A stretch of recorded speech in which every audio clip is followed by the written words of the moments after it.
Bueno, un capítulo iba a hablar de consumismo farmacológico, pero bueno, yo creo que ya queda suficientemente explicado con todo esto. Y lo que decía antes, que vivimos una época en la que le hemos perdido el miedo y ese respeto sano que teníamos por los medicamentos. Yo creo que es obvio que la hemos perdido y lo estamos tomando casi, si se me permite, como golosinas, ¿no? Y esto es muy preocupante, porque ahí están las cifras también de daños, de efectos adversos y daños colaterales, ¿no?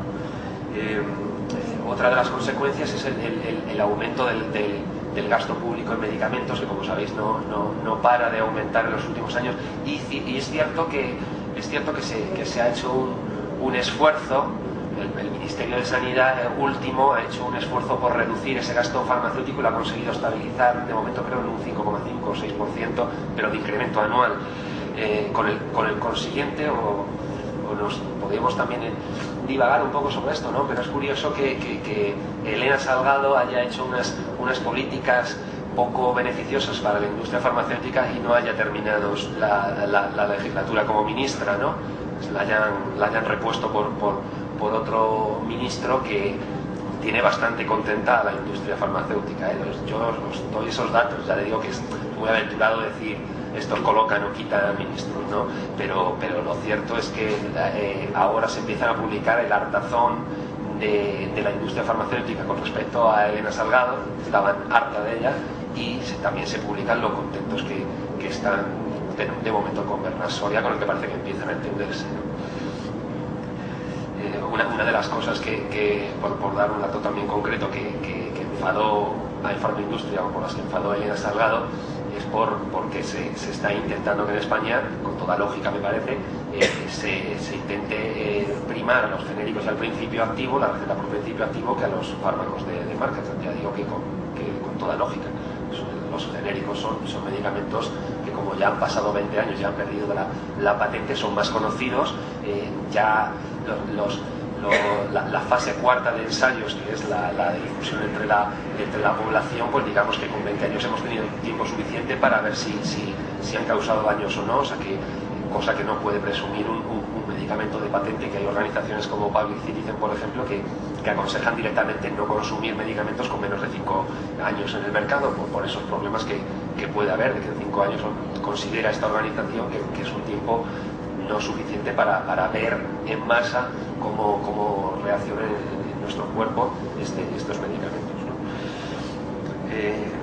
Bueno, hablando de genéricos, todos habéis visto este invierno también esa pelea en los juzgados que ha tenido lugar en la India, ¿no? Como Novartis, desde mi punto de vista, como punta de lanza de toda la industria farmacéutica, ha intentado cargarse de alguna manera la ley de patentes de la India por su fármaco Glivec, ¿no?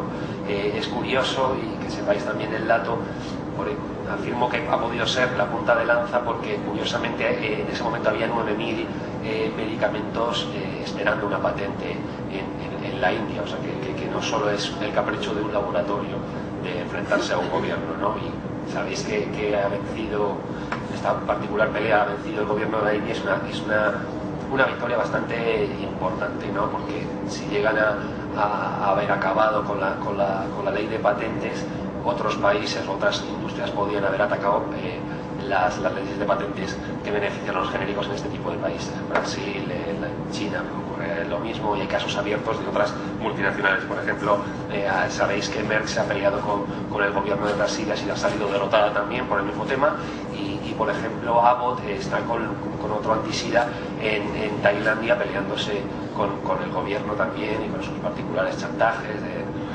por el mismo tema, ¿no?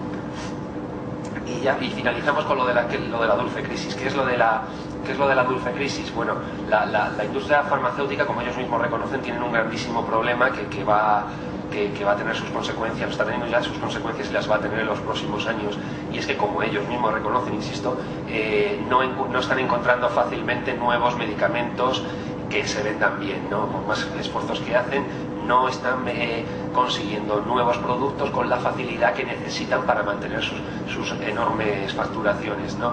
Y encima se le junta con otras dos cosas, con la mala prensa o la mala imagen que tiene la industria farmacéutica, que ellos mismos también en sus lo podemos ver en sus publicaciones, cuando se edita un informe sobre imagen social de las empresas, de los sectores, la industria farmacéutica está siempre por abajo junto con las petroleras por motivos que todos ya suponen, ¿no?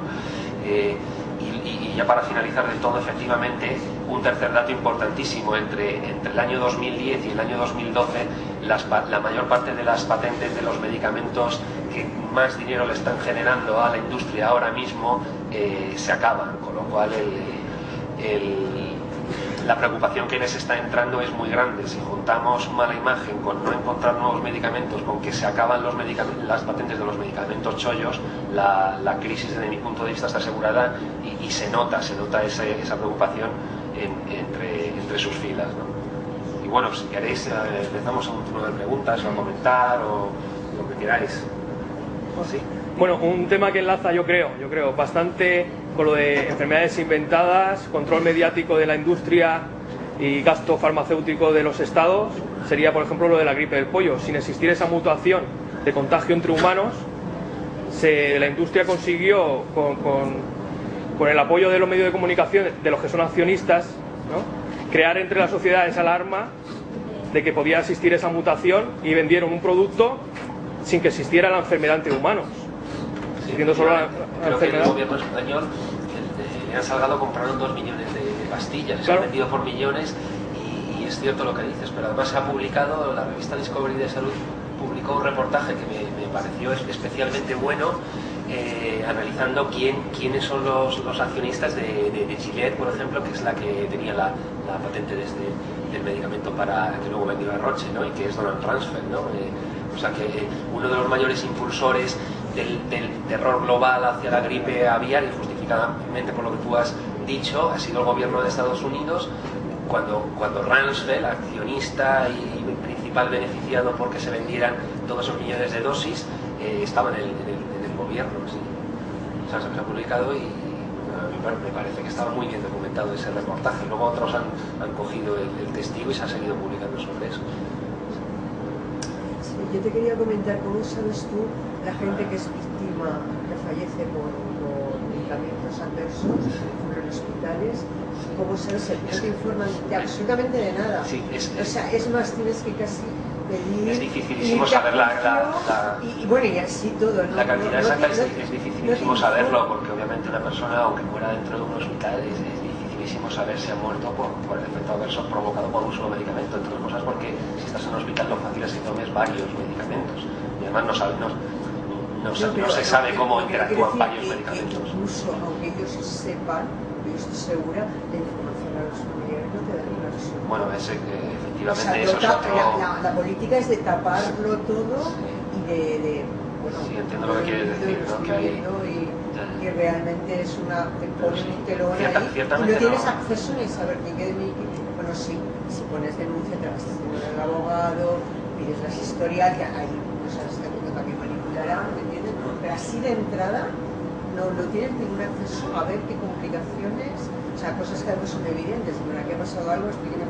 No. O sea, te lo daban todo, no tienes ningún tipo de información, de explicación. Bueno, eso sí, eso es. Imagino que no solo es un caso, sino que es general, porque yo he hablado con mucha gente. Es cierto que, bueno, ya lo habéis visto, que es un mundo muy opaco, donde ocurren cosas muy graves, pero que no trascienden a la ciudadanía, a la opinión pública, ¿sabes? No se oculta, no solo es lo que se ocultan deliberadamente en muchísimos casos, efectivamente, claro. Estás indefenso, es una sensación de indefensión total, no. Compañero, principio de precaución, ¿se aplica? ¿Está regulado legalmente? Pues a la luz de todos los datos que hemos dado, es obvio que no se está aplicando el principio de precaución.